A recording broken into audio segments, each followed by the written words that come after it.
नमस्कार दोस्तों, मैं सरोज पांडे। अपने अधकचरे ज्ञान से बच्चों का दिमाग दूषित नहीं करना चाहिए।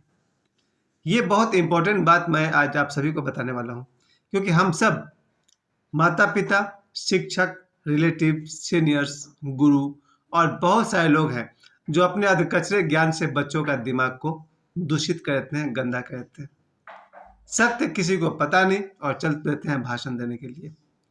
एक बच्चे का हम लोग लाइफ बर्बाद कर देते हैं। बच्चे क्या, बड़ों का भी, खास करके बच्चों का। बड़े तो उसी लायक हैं, लेकिन अगर हम एक बच्चे को जो 5-7 साल का बच्चा है, उस पर अपने अधकचरे ज्ञान थोपते चले जाएं, उसका नतीजा ये होगा कि वो ना इस तरह का रहेगा ना उधर का रहेगा। जैसे कि हम अपने बच्चे को बोलें कि बेटा राम जैसा बनो। राम जैसा तो कभी नहीं बन पाएगा, लेकिन जो है वो भी नहीं बन पाएगा। हम अपने बच्चे से, अगर हम बुद्धिस्ट हैं, तो अपने बच्चे से कहेंगे गौतम बुद्ध की तरह बनो। जीवन भर गौतम बुद्ध नहीं बन पाएगा, लेकिन जो बनने को पैदा हुआ था वो भी नहीं बन पाएगा। हम अपने बच्चे से ऐसी ऐसी आशा करते हैं। कोई कहता है कि बच्चे से कि तुम बिल्कुल मोदी जी जैसे बड़े नेता बनो। मोदी जी तो कोई दूसरा आदमी बन नहीं पाएगा, वो लड़का कुछ भी नहीं बन पाएगा। यानी कि मेरे कहने का मतलब है कि हम सब अपने बच्चे का दिमाग को पॉइजनस नहीं करें, दूषित नहीं करें। ये बहुत बड़ा पाप है और बड़े अच्छे अच्छे नाम से करते हैं हम सब। अपने बच्चे को बचपन से ही इतना डरा देते हैं हम लोग कि एक 5 साल का बच्चा भी अपने बाप को देख के डर जाएगा, अपने आप को देख के डर जाएगा। यानी उसके लाइफ को खराब कर दिया लोगों ने। जब वो 5 साल से पहले, आजकल तो 3 साल में स्कूल पहुंच जाता है, जब मैं देखता हूँ बच्चों को डिसिप्लिन सीखते हुए, मुझे आश्चर्य होता है। डिसिप्लिन के नाम पर जो बच्चों से कराया जाता है वो डिसिप्लिन है ही नहीं। क्योंकि बच्चा जैसे ही वो अपने प्ले ग्राउंड में प्रेयर कर लिया, उसके बाद क्या किया, फिर क्लासरूम में आते ही उसका हंगामा शुरू हो गया। तो फिर जो डिसिप्लिन किया था उसने प्रेयर के ग्राउंड में, वो कहाँ गया? 1 साल से बच्चा अभी लाइन में खड़ा होना सीख रहा है, सीधा सीधा 1 साल से सीखा नहीं, वो क्या सीखेगा? खैर, गंभीर बात तो तब है जब हम अपने बच्चे को बिल्कुल अपने अधकचरे ज्ञान से बर्बाद करते हैं उसके दिमाग को। ऐसा नहीं करिए। हम सब अपने बच्चे को जिस तरह से बढ़ाना चाहते हैं, उसमें अपना ही दिमाग लगाते रहते हैं। ये कोई अच्छी बात नहीं है। ये वीडियो मैंने क्यों बनाना ज़रूरी समझा, क्योंकि हर बच्चा, आज मैं पाँचों इंद्रियों की बात करूँगा। इसी 5 इंद्रियों के द्वारा हम सब जीवन जीते हैं और जीने का आनंद उठाते हैं। भगवान कृष्ण ने इस 5 इंद्रियों के विषय में कहा है कि जीव इसी 5 इंद्रियों के माध्यम से विषयों का सेवन करता है। और हम सब माता-पिता उन पाँचों इंद्रियों की इतनी निंदा करते हैं कि बच्चा का जीवन 60 साल 70 साल वो आता है और प्यासा ही दुनिया से लौट जाता है। सबसे पहले मैं बात करना चाहूँगा जिह्वा। 5 इंद्रियों की मैं बात कर रहा हूँ। जिह्वा का काम है स्वाद लेना। हम अपने बच्चे को इतना डरा देते हैं। 50% लोग कहेंगे नॉन-वेज मत खाओ, 50% लोग कहेंगे वेज मत खाओ। वेज मत खाओ वैसे कोई कहता तो नहीं है इंडिया में, लेकिन अधिकांश आदमी अपने बच्चे को मांस, मछली, अंडा ये सोच के खिलाता है कि वो मजबूत होगा।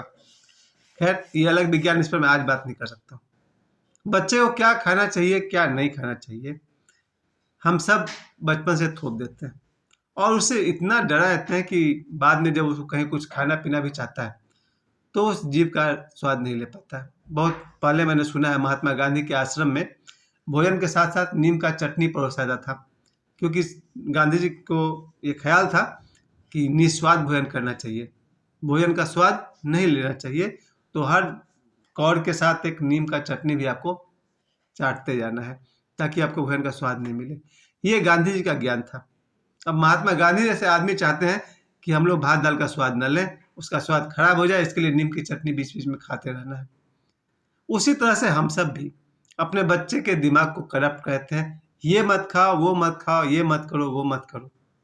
यानी कि जिह्वा जो रस लेने के लिए बनी है, अमुक-अमुक चीज़ नहीं खाओ, अमुक-अमुक चीज़ खाओ।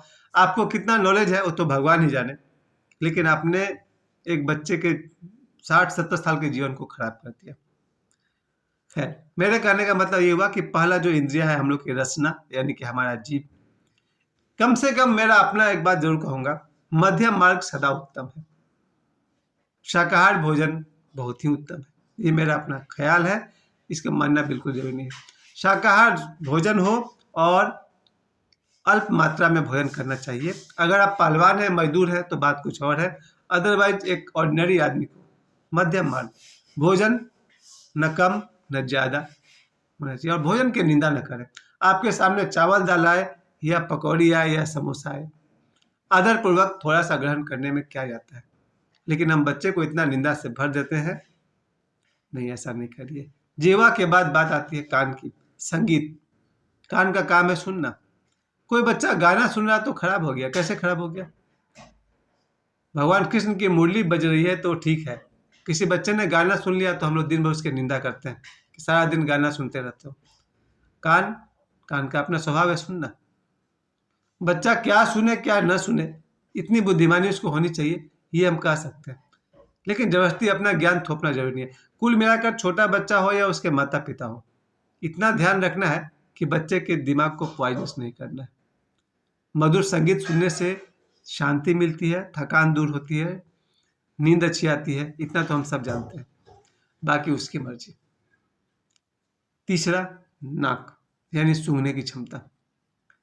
सूंघने का जो स्वभाव है, इसमें लोग इत्र यूज करते हैं, चंदन लगाते हैं, गुलाब का फूल लगाते हैं। अब हम उसके खिलाफ भी बोलना शुरू करते हैं, परफ्यूम बुरा चीज़ है। परफ्यूम अच्छा है या बुरा है यह दूसरी बात है, लेकिन सबसे पहली बात तो यह है कि हम बच्चे के दिमाग में भर दें। एक तो ये बात है कि इत्र और चंदन हम अपने घर में, याद रखिएगा, जब हम अपने घर में धूप जलाते हैं, क्यों जलाते हैं? जब हम पूजा पाठ करते हैं, पहले लोग अगरबत्ती जलाते थे, आजकल लोग धूप जलाते हैं। धूप क्यों जलाते हैं? धूप का संबंध आपके किस इंद्रिय से है? आंख से है या कान से है? नाक से है। अगर आपका कमरा खुशबूनुमा रहेगा तो पूजा पाठ करना अच्छा रहेगा, पॉजिटिव एनर्जी को अट्रैक्ट करेगा। तो फिर कहाँ गलत है? बच्चे चाहे धूप इस्तेमाल करें या परफ्यूम इस्तेमाल करें, निंदा करने में इतना मजा क्यों आता है? क्यों हम अपने बच्चे को करप्ट करना चाहते हैं बहुत जल्दी?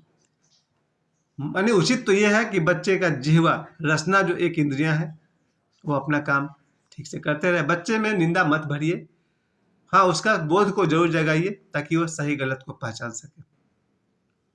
जिह्वा है, कान है, नाक है, आंख है।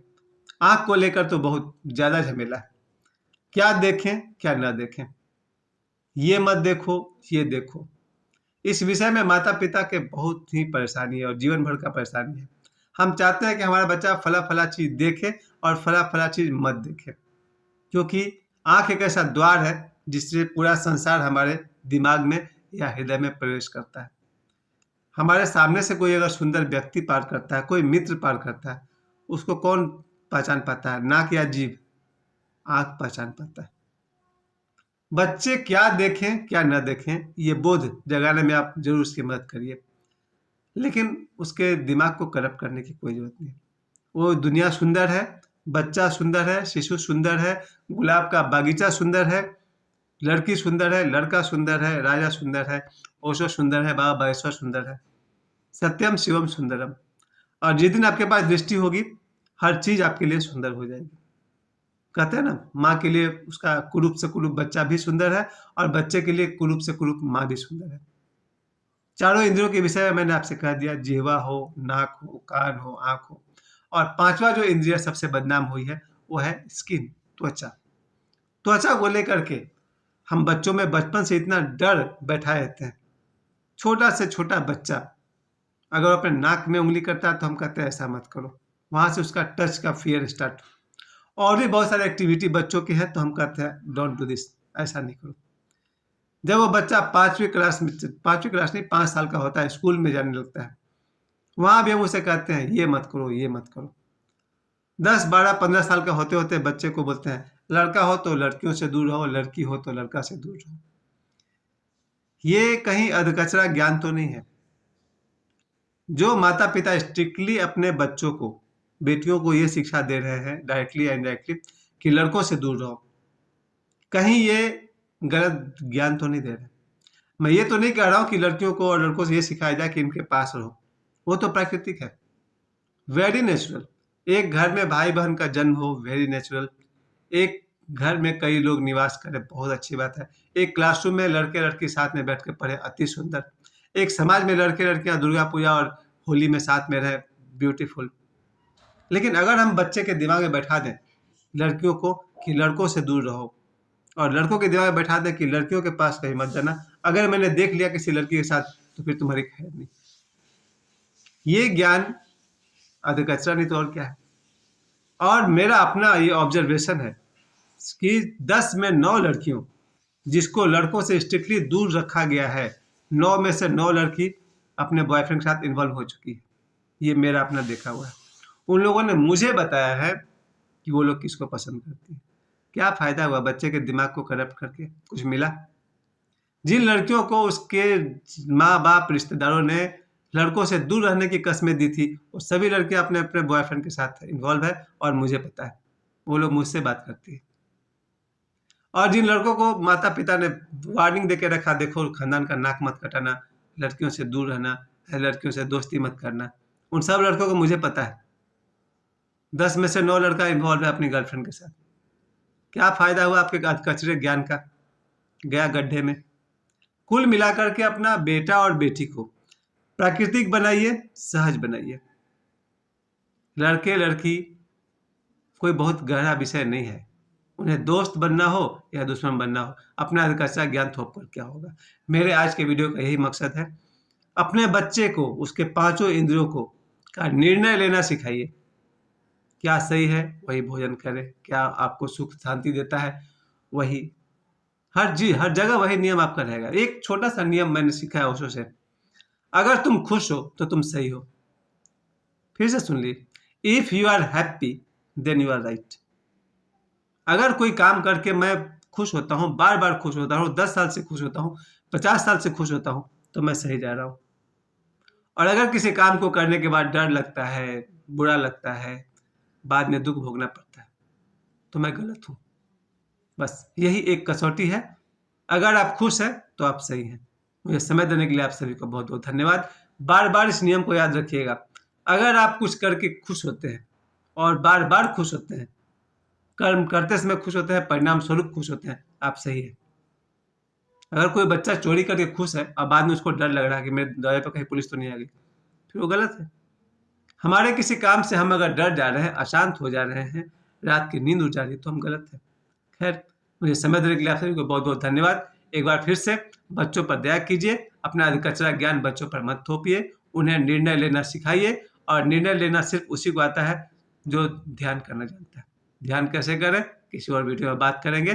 फिलहाल अंतिम सूत्र आपके लिए फिर से वही कहूँगा, if you are happy then you are right. धन्यवाद।